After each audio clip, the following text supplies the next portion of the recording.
নমস্কার বন্ধুরা, আমি সোমা চলে এসেছি একটা নতুন ব্লগ নিয়ে আপনাদের কাছে। তো আমরা বিকেল থেকে বেরোতে পারিনি, তাই রাতে 8টা নাগাদ আবার বেরোলাম সেজেগুজে মেলা দেখতে।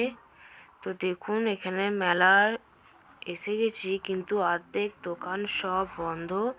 এখানে বিকেল থেকে প্রচুর বৃষ্টি হয়েছে, যার জন্য দোকানপাট সব কিছু খোলেনি, অর্ধেক সব দোকান বন্ধ আছে।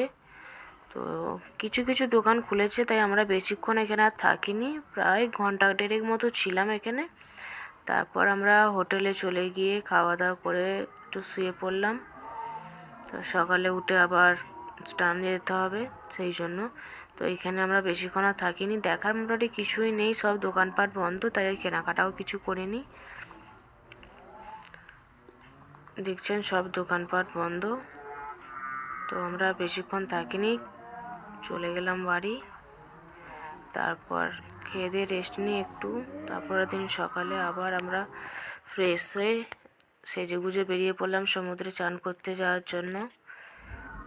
এই দেখুন, আপনাদেরকে আগের দিনকে আমরা দেখাতে পারিনি উদয়নারায়ণপুরের সিন ভিউটা, যার কারণে আমরা ফোন নিয়ে আসিনি বলে, যার কারণে ভিডিও শ্যুট করতে পারিনি। তো আজকে ফোন নিয়ে এসেছি, তাই ভিডিওটা শ্যুট করেছি। এ দেখুন খালি উদয়নারায়ণপুরের ভিউটা কত সুন্দর লাগছে। সামনে আমার মেয়ে হেঁটে হেঁটে যাচ্ছে, খুব সুন্দর লাগছে। আর এখানে তো দাদারা রীতিমতো বাড়ি চলে আসবে লাস্ট দিন, তাই নাচানাচি আরম্ভ করে দিয়েছে যে জলে আমরা নাচবো, সমুদ্রের জলে।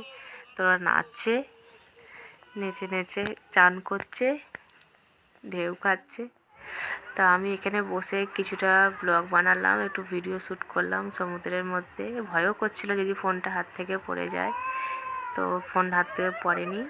পাশে বৌদি আছে, ও শ্যুট করছে ভিডিও। তো ভালোই মজা হলো আমাদের। তো ঢেউ খেয়ে প্রায় 2.5 ঘন্টা মতো এখানে আমরা আজকেও ছিলাম।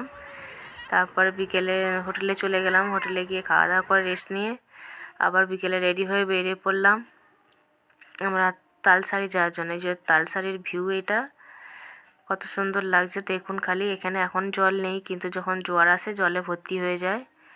তো তারপরে সন্ধ্যেবেলা চলে এলাম ওল্ড দীঘায়, খানিকক্ষণ বসে এখানে কিছু কেনাকাটা করে তারপর আমরা বাড়ির দিকে রওনা দিলাম। এই যে যাচ্ছি বাড়িতে, গাড়ি করে বসে বসে যাচ্ছি, খানিকটা মজা করতে করতে যাচ্ছি। তো এইখানে যাচ্ছি, যেতে যেতে খানিকক্ষণ পরে আমরা একটু হোটেলে দাঁড়ালাম, দাঁড়িয়ে ওখানে তরকা রুটি সব খাওয়া দাওয়া করলাম। খাওয়া দাওয়া করে ফাইনালি আমরা তারপরে ঘরে চলে এলাম। তো আমার এই ব্লগ যদি আপনাদের সবাইকার ভালো লেগে থাকে, তো চ্যানেলটা সাবস্ক্রাইব করে রাখবেন।